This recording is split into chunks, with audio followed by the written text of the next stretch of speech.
walk out the door, you see someone that you know and they ask you how you are, you just have to say that you're fine when you're not really fine, but you just can't get into it because they would never understand. Look.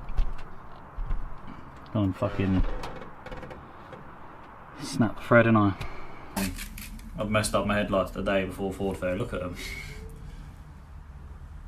Tried to remove the tint, but the tint removers reacted with... Well, if anyone has any suggestions to help Jay at Ford Fair, let us know. Just going to look like pants, isn't it? Driving up with like proper cloudy sharp headlights. Is there anywhere we can get lenses?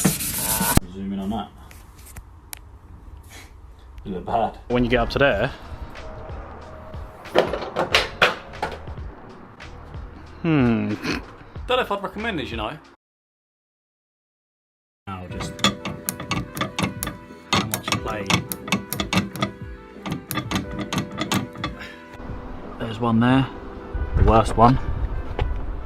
Here, you got one here as well, and it is buckled.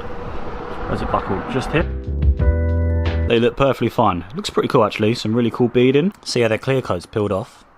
They just look so tacky when they get like this.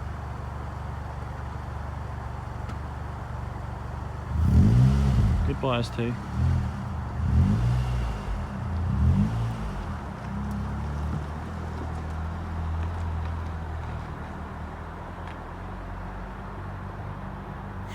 In a bit.